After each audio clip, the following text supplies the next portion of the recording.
this is Bastion Sosa with your Monday News. The Cougars are back in action this week, so let's start with sports. Hey Cougs, I'm Diego Carrillo. And I'm Carter Waits, and we're here from sports to talk to you about the varsity football game this Friday at Magnolia West. If you don't want to go to Magnolia to get your tickets or pay dollars at the gate, you can use the QR code on the screen to buy your tickets. It's $4 for students and $6 for adults. Pre-sale tickets are available online only. The pre-sale ends at 3 p.m. on game day, so don't wait last minute to purchase them. So come support our varsity football boys this Friday at 7:30 at Magnolia West. And as always, go Cougs! There are a bunch of new clubs, but one that's sure to be a smash is ping pong. Here's more. Room 1333, Tuesday B block. Ping pong. Let's check in with Ms. Nichols in College and Career Center. Hi from Cougar Corner, Miss Nichols here.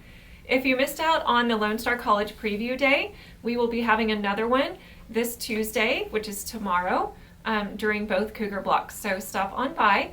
If you need to fill out an application for Lone Star College, seniors, you're welcome to come to my office during Cougar block and fill out an application. On Wednesday, we will have the East test. It's a practice ASVAB. So for those of you who are looking at going into the military, you're welcome to sign up. Just visit my website and we will make sure that we have a spot for you. But it will be in the LGI on Wednesday. And again, it's a practice ASVAB, so a great opportunity. On Thursday during lunches and Cougar block, the National Guard representative will be here, and Friday the Navy representative will be here. So lots of great events going on. I will be in my office Thursday and Friday for seniors who need to work on college applications, so have a great week.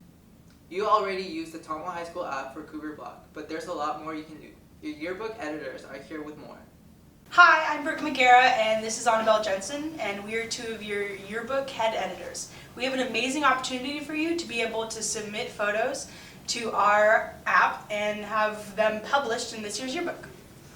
So, the photos we're looking for, it could be from homecoming, from sports games, from like literally just any time around the school. If you think it's cool, if you think it's funny, if it's something that you're like, whoa, I've never seen that before, and you get a picture, you could be somewhere in the book.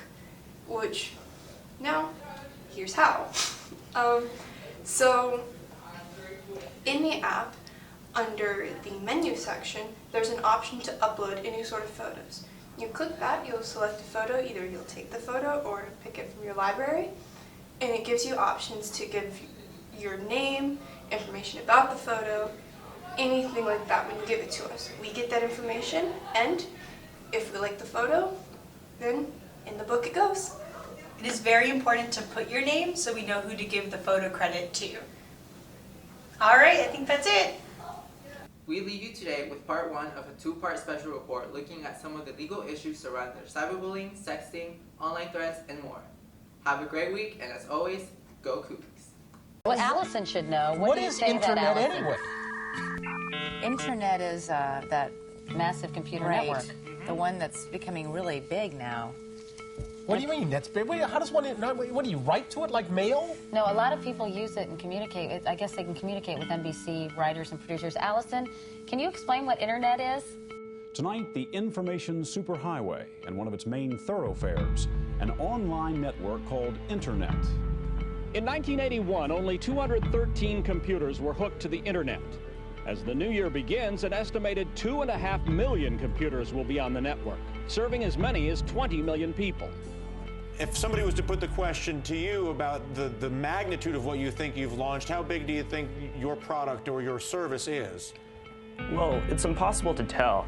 When we first launched, we were hoping for, maybe 400, 500 people. Harvard didn't have a Facebook, so that's the gap that we were trying to fill. And now we're at 100,000 people, so who knows where we're going next. These are not 3 separate devices. This is one device. And we are calling it iPhone. Americans share photos on Instagram. A company with only 13 employees bought today by Facebook for $1 billion. Teen suicide rates had been declining for decades, but new data from the Centers for Disease Control shows that the numbers went up between 2010 and 2015. Now, we don't know the exact reason for the uptick, but a new study in the Journal of Clinical Psychological Studies suggests it might have something to do with the sharp rise of the use of social media. Students at Franklin High School have the all clear today after police figured out that a threat that was posted to social media is not credible. A heartbreaking look at the dangers of cyberbullying through the eyes of a grieving family. Their 12-year-old daughter took her own life after they say she was targeted by her classmates on social media.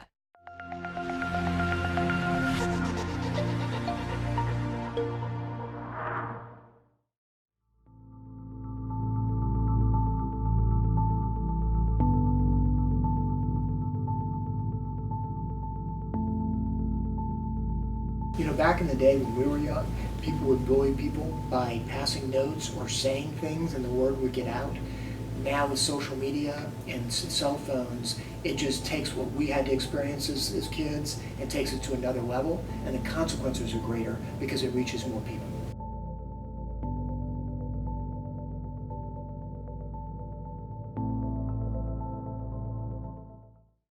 Cyberbullying, using the internet or cell phones to threaten, spread rumors, or post doctored photographs. According to recent studies, this kind of bullying is on the rise. By one count, as many as 1 in 3 kids is being victimized.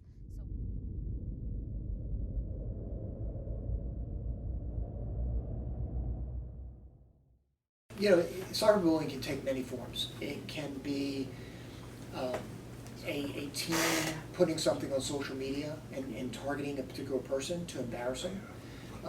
It could be sending messages through social media or via text of a threatening nature. You could also switch gears, and it could also be a sexual nature of sharing information. If someone sends them certain types of pictures and to embarrass somebody or to not be discreet and forward into other kids. So there are a whole lot of ways by using the internet. When you say cyberbullying, it can be embarrassing, it can be threatening, it can be something that makes someone ashamed and humiliating. It's really using social media to a big degree to harm someone else. I think children, teenagers today face such greater issues involving bullying, issues within dating relationships that we were never presented with, and I think it's very stressful and it's very emotional. It puts a lot of pressure on children to conform or worrying about what people will think of them, and so it's definitely an issue that we worry about as prosecutors and as parents. See, this is the thing with cyberbullying. It gives small groups of people a lot of power because it could just be a few kids in the school and then they spread it out. So what I think is the majority of the students and all of the teachers are supportive of the victim, right? And so it's incumbent upon everybody in the school to report it when they have it. And you can help us. Take screenshots of what you see. So if it's on someone's Snapchat or someone's social media, screenshot it to save it for us and then bring it to a teacher's attention so that we'll save it. And that's another thing y'all need to know. I mean, if we have a suspect, we'll get their phones. They'll never get their phones back. We'll download everything in their phone. Let me repeat that. We will download everything in their phone and see what they've been doing. We may even do a search warrant on their house. And we never do search warrants in the middle of the afternoon. There'll be a knock on the door at 4:30 a.m. before their parents or anybody gets up. We'll knock down the door and we'll go through the entire house.